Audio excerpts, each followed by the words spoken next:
Hello! Today, let us further explore the atomic structure and discuss the nature of chemical elements.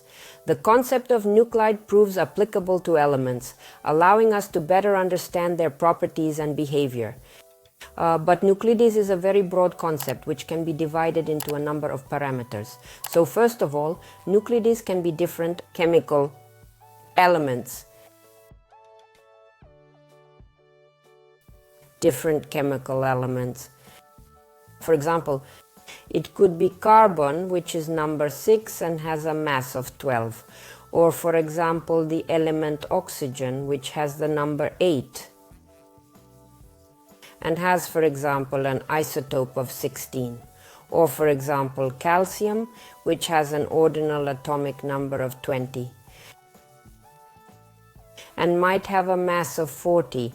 Then it turns out that these are nuclides of different chemical elements, and they have each of these elements a certain composition of the nucleus and electrons, that is, a certain number of these particles. The second kind is called isotopes.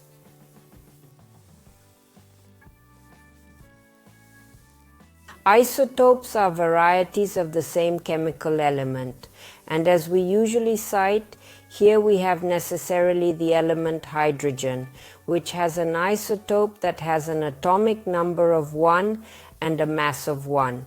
That isotope is called protium.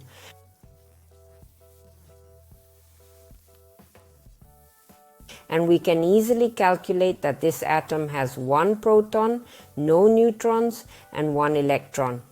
But there is an isotope of hydrogen that has atomic number 1 and mass 2.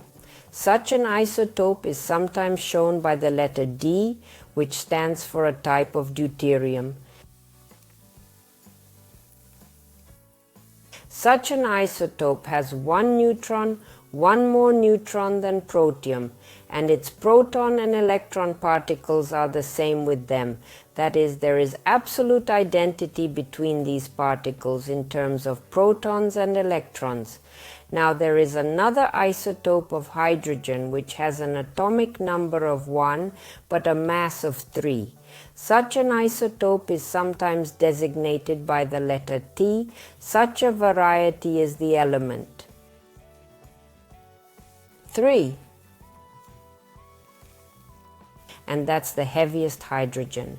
These are the natural isotopes of hydrogen, with protium being the most abundant in nature, and deuterium the third is found in smaller quantities.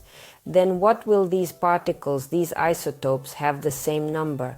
They would have the same number of protons and electrons and the charge of the nucleus, but different, that is, they'll have different atomic masses and numbers of neutrons. In this case, the ratio of the number of neutrons to protons, if it exceeds the ratio of 1.2, then such isotopes become unstable, or they are called unstable. Such particles, such isotopes can be included in nuclear processes, due to which new chemical elements are formed. Now there is another variety called isobars. What are isobars? Let us give the following example. This is the element radium, which has the number 88 and mass 288. Its isobar will be, for example, the element actinium, which has the number 89, but it also has the isotope 228.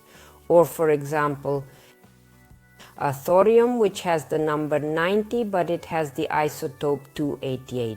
From this, it is easy to see that the isobars will necessarily have the same relative atomic mass, i.e. the AP for these elements is the same, although they are different elements. And then there is a kind of nuclides called isotones.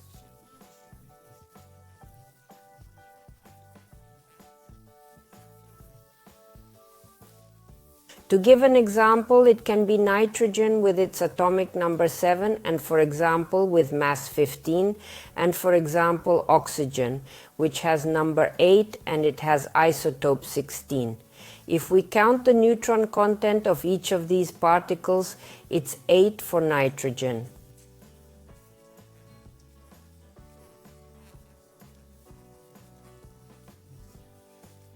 And for oxygen, it will also have a total of 8 particles.